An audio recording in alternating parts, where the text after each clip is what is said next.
بسم اللہ الرحمن الرحیم الحمد للہ رب العالمین بارئ الخلائق اجمعین والعاقبۃ لأہل التقوی والیقین الصلاۃ والسلام علی سید الانبیاء والمرسلین سیدنا و مولانا ابی القاسم محمد اللہم صل علی محمد و آل محمد ثم الصلاة والسلام على اہل بیتہ الطیبین الطاہرین المعصومین اما بعد فقد قال اللہ سبحانہ وتعالی ان اللہ اشترى من المؤمنین انفسهم واموالهم بان لهم الجنة يقاتلون في سبيل الله فيقتلون ويقتلون وعدا عليه حقا في التوراة والانجیل والقرآن ومن اوفى بعهده من الله فاستبشروا ببيعكم الذي بايعتم به وذلك هو الفوز العظیم۔ برادران و خواہران اسلام، امام حسین علیہ السلام اور ان کے باوفا اہل بیت و انصار کی خدمات کو سلام عقیدت پیش کرنے کے لیے آج ہم تیسرے سیشن میں حاضر خدمت ہیں۔ ہم نے گزشتہ دو تقاریر میں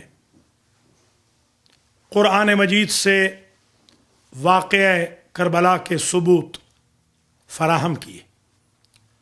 آج تھوڑی سی گفتگو شخصیت امام حسین علیہ السلام پر مرکوز کر رہا ہوں، اور وہ بھی آیات قرآنی اور احادیث نبوی کے ذیل میں۔ امام حسین علیہ السلام آیت تطہیر کا مصداق ہیں۔ سورہ احزاب کی آیت نمبر 33 میں جہاں اللہ سبحانہ و تعالی پنجتن پاک کی طہارت کا تذکرہ فرماتا ہے، اس اقتباس آیت میں انما یرید اللہ لیذہب عنکم الرجس اہل البیت ویطہرکم تطہیرا۔ امام حسین علیہ السلام ان 5 ہستیوں میں شریک ہیں جن کے لیے آیت تطہیر نازل ہوئی، اور حدیث قصہ جابر ابن عبداللہ انصاری رضی اللہ تعالی عنہ سے مروی ہے۔ امام حسین علیہ السلام جب مصداق آیہ طہارت ہیں تو ان کا قاتل ظاہر ہے کہ وہ مصداق رجس ہوگا، اس لیے کہ تعرف الاشیاء باضدادها۔ آیہ مباہلہ میں جہاں ارشاد رب العزت ہے سورہ آل عمران کے اندر، فمن حاجک فیہ من بعد ما جاءک من العلم فقل تعالوا ندعو ابناءنا وابناءکم ونساءنا ونساءکم وانفسنا وانفسکم ثم نبتہل فنجعل لعنت اللہ علی الکاذبین ان ھذا لہو القصص الحق۔ اس آیہ مباہلہ میں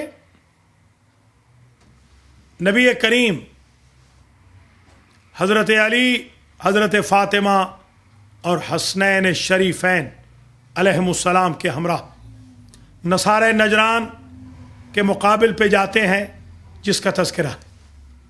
اس آیت میں یہ ذکر ہے کہ اے نصرانیوں، تم اپنے بیٹے لاؤ، ہم اپنے بیٹے لاتے، تم اپنی عورتیں لاؤ، ہم اپنی عورتیں لاتے، تم اپنے نفس لاؤ، ہم اپنے نفس لاتے، مباہلہ کرتے ہیں، اور جھوٹوں پہ اللہ کی ہم لعنت کریں گے۔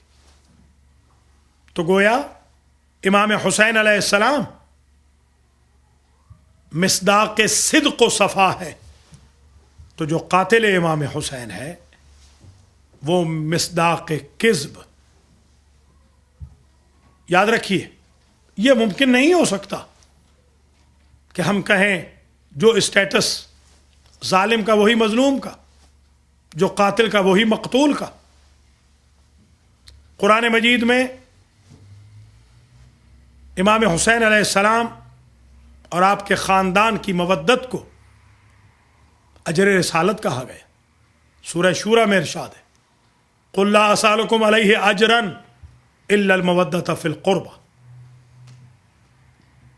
اہدنا الصراط المستقیم کی آیت بھی آپ ہی کے بزرگوں اور آپ کے بھائی اور آپ کے بارے میں شاہد نظر آتی ہے۔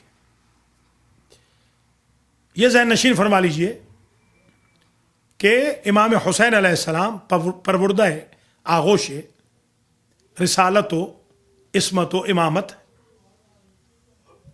امام حسین علیہ السلام کا یہ اعزاز ہے کہ اللہ نے آپ کو ایسا نانا دیا جیسا نانا کائنات میں کسی اور کو نہیں ملا۔ یہ حسنین شریفین کی تکریم ہے۔ پھر یہ بھی ذہن نشین فرما لیجئے کہ عید کے روز امام حسین علیہ السلام اپنے نانا کی زلفیں پکڑ کے اپنے بھائی امام حسن کے ہمراہ، دونوں عہد طفولیت میں ہیں، حضور کے کندھوں پہ سوار ہیں، دونوں شہزادوں نے رسالت کی زلفیں پکڑ رکھی اور حضور ناز برداری کرتے ہیں۔ جب شہزادے یہ کہتے ہیں کہ نانا دوسروں کی سواریاں بولتی ہیں، تو حضور العف فرماتے ہیں کہ حسنین کی سواری بھی اپنی امت کے لیے اللہ سے معافی کی درخواست کر رہی۔ یہی وجہ ہے کہ جب ایک بزرگ صحابی حضور سے کہتے ہیں، حضور کے سامنے یہ ارشاد فرماتے ہیں، نعم المرکب یا غلام، صاحبزادے آپ کو کیسی اچھی سواری ملی ہے، تو آپ ارشاد فرماتے ہیں یہ بھی تو کہو نعم الراکب، کہ مجھے سوار کیسے اچھے ملے۔ اس کا مطلب یہ ہے کہ حضور کو یہ پسند ہے کہ حسنین شریفین کا تذکرہ رسالت کے تذکرے کے ساتھ ہو۔ امام حسین علیہ السلام وہ ہستی ہیں کہ جنہوں نے ان الحسین مصباح الہدی و سفینۃ النجات کا درجہ پایا۔ امام حسین علیہ السلام الحسن والحسین سیدہ شباب اہل الجنہ کا مصداق ہے۔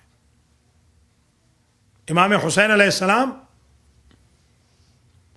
حسین منی وانا من حسین کا مصداق ہے۔ امام حسین علیہ السلام کے بارے میں حضور فرماتے تھے، احب اللہ من احب حسین، اللہم انی احبہ و احب من احب۔ بار الہ مجھے حسین پسند ہے اور وہ بھی پسند ہے جو حسین کو پسند کرے۔ قرآن مجید کی آیتوں میں اگر سورہ کہف کا مطالعہ کیا جائے تو اصحاب کہف کی جو مظلومیت ملتی ہے، انہی آیتوں کی تلاوت امام حسین علیہ السلام کا کٹا ہوا سر نوک نیزہ پہ بازار شام میں کرتا۔ امام حسین علیہ السلام اپنے مختصر سے اعوان و انصار سمیت باطل سے نبرد آزمائی کو اپنے لیے سعادت سمجھتے ہیں۔ عموماً ایک سوال پیدا ہوتا ہے کہ قاتلان حسین کا مذہب کیا تھا، اور اکثریت یہ کوشش کرتی ہے کہ ان کے مذہب کو اسلام سے تشبیہ دے۔ تو ظاہر ہے کہ نام نہاد مسلمان تو وہ بھی تھے جو حضور کے دربار میں عبداللہ ابن ابی طرز کے منافقت کے لبادے اوڑھ کے بیٹھے رہے، مگر حقیقتاً عبداللہ ابن ابی کو کوئی مسلمان تو نہیں کہتا. میرا ایک سوال ہے، اگر حضرت آدم علیہ السلام کے 2 بیٹوں میں سے ایک قاتل ہے دوسرا مقتول، قابیل کو جو قاتل ہے، حابیل علیہ السلام جو مقتول ہیں، ان دونوں کو بھائی ہونے کی وجہ سے یہ کریڈٹ تمہیں نہیں مل سکتا کہ یہ تو 2 بھائیوں کی جنگ تھی. قرآن کہتا ہے اتلو علیہم نبأ ابنی آدم بالحق اذ قربا قربانا فتقبل من احدہما ولم يتقبل من الآخر. کہ آدم کے 2 بیٹوں نے جو قربانی پیش کی تھی، اے میرے حبیب اس قصے کی تلاوت فرمائیے اپنی قوم کے لیے. پتہ چلا کہ ظالم و مظلوم کے قصے کی تلاوت کرنا حکم رب بھی ہے، ارشاد قرآن بھی ہے، سنت رسول بھی ہے. بالکل وہی اسٹیٹس جو قابیل و حابیل کا ہے، وہی تذکرہ یزید و حسین ابن علی کا ہے. جس طرح ان کا ذکر تلاوت کا درجہ رکھتا ہے، اسی طرح شہید اعظم کے تذکرہ کا اسٹیٹس بھی تلاوت کا درجہ رکھتا ہے. یہ بھی ذہن نشین فرما لیجیے کہ جب نوح کے بیٹے کا ذکر ہوتا ہے انہو لیس من اہلک، تو قرآن مجید کی آیتوں کے اقتباسات میں اسے نبی کی اہلیت سے دور کر دیا جاتا ہے. حالانکہ نوح کے بیٹے نے کوئی قتل تو نہیں کیا، صرف نافرمانی کی ہے اپنے نبی باپ کی. تو اگر نبی زادہ صرف نافرمانی کرنے کے سبب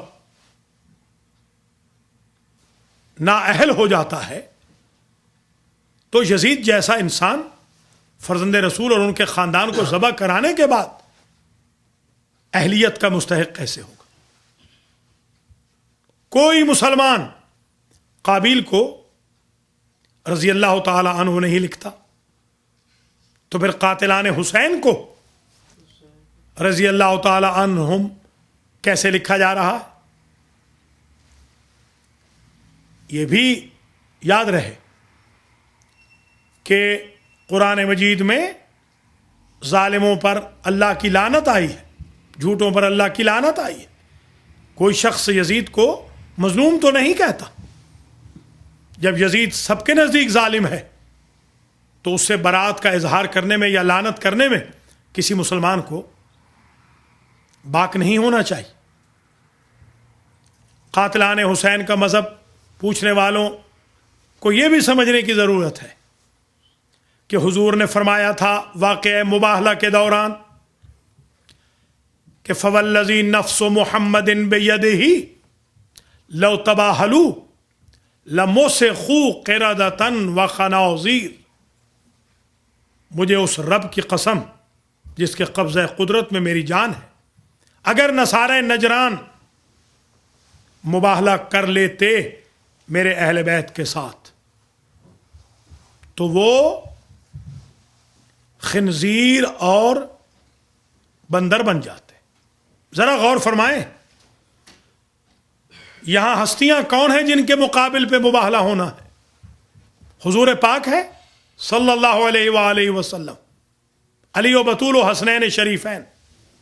گویا جو شخص بھی حسین کے مقابل پر مباہلہ کا چیلنج کر لے، جب وہ حضور کے بقول خنزیر اور بندر بن جاتا ہے، قرآن کے بقول جھوٹا اور لعنت اللہ علیہ بن جاتا ہے، تو جس نے حسین ابن علی کو ذبح کیا ہے وہ جھوٹا ظالم لعنت اللہ علیہ اور بندر و خنزیر کا درجہ نہیں رکھتا ہوگا.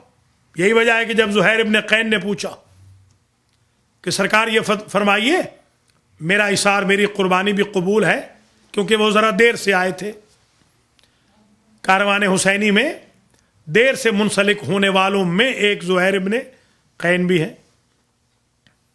تو سرکار سید الشہداء فرماتے ہیں لا یبعدنک اللہ، اللہ تمہیں اپنی نعمت سے رحمت سے کبھی دور نہ کرے. لعن اللہ قاتلی کا، اے زہیر اللہ تیرے قاتلوں پہ لعنت کرے. لعن اللہ الذین مسخوا قردۃ وخنازیر، اللہ ان تیرے قاتلوں پہ لعنت کرے جو مسخ کر دیے گئے بندروں اور خنزیروں میں. تو پتہ چلا کہ اگر زہیر ابن قین کے قاتل انسان نہیں رہتے تو امام حسین کے قاتل مسلمان کیسے رہ سکتے؟ پھر یہ بھی سن لیجیے، قرآن کہتا ہے وَمَا جَعَلْنَا الرُّؤْيَا الَّتِي أَرَيْنَاكَ إِلَّا فِتْنَةً لِلنَّاسِ وَالشَّجَرَةَ الْمَلْعُونَةَ فِي الْقُرْآن.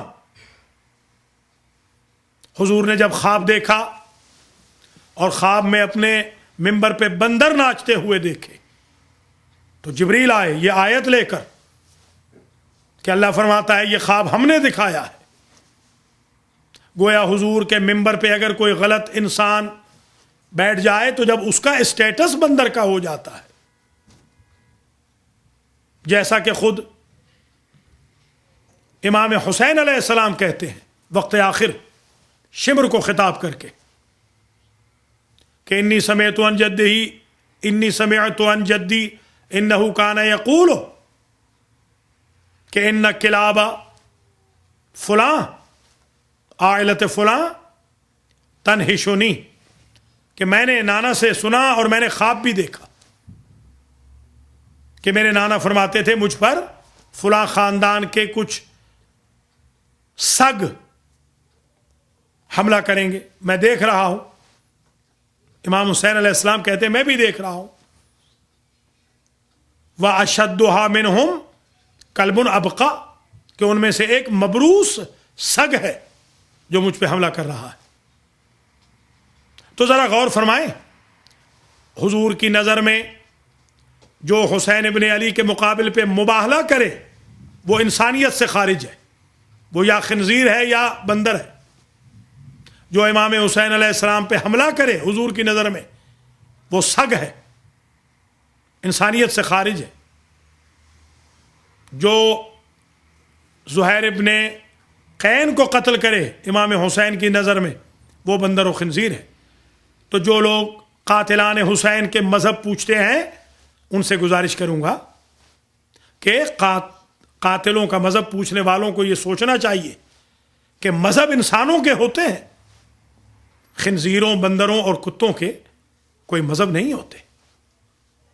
جس طرح حضور نے فرمایا تھا جنگ خندق میں من لحاظ القلب، کون ہے اس عمرو ابن عبد ود کل کفر کی زبان کو بند کرنے والا، کون ہے اس کتے کی زبان کو بند کرنے والا. ذرا غور کیجئے، حضور پر حملہ کرنے والا، دروازے پہ آنے والا، خیمے رسول پہ آنے والا جب طہارت سے نجاست کے اسٹیٹس میں چلا جاتا ہے تو کیسے ہم مان لیں کہ امام حسین علیہ السلام کے جو قاتل ہیں ان کا مذہب اسلام ہوگا. اور پھر یہ بھی یاد رکھ لیجئے کہ قرآن میں اور اسلام میں جو حکم قصاص ہے وہ النفس بالنفس ہے، الحر بالحر ہے، العبد بالعبد ہے. اسٹیٹس دیکھنا ہوگا. امام حسین کے قاتل کا اسٹیٹس کیا ہے اور امام حسین کا اسٹیٹس کیا؟ من قتل نفسا بغیر نفس او فساد فی الارض فکانما قتل الناس جميعا، جو ایک انسان کو مارتا ہے گویا وہ انسانیت کا قاتل ہے. عام انسان کا قاتل اگر انسانیت کا قاتل ہے تو محافظ شریعت محمد کا قاتل خود شریعت اور دین کا قاتل ہوگا. یزید نکلا تھا ہر شریعت کو پامال کرنے کے لیے، حسین نکلے ہر شریعت کی حفاظت کے لیے. اسی لیے جب ہم زیارت وارث پڑھتے ہیں تو کہتے ہیں السلام علیکہ یا وارث آدم صفت اللہ، السلام علیکہ یا وارث نوح نبی اللہ، السلام علیکہ یا وارث ابراہیم خلیل اللہ، السلام علیکہ یا وارث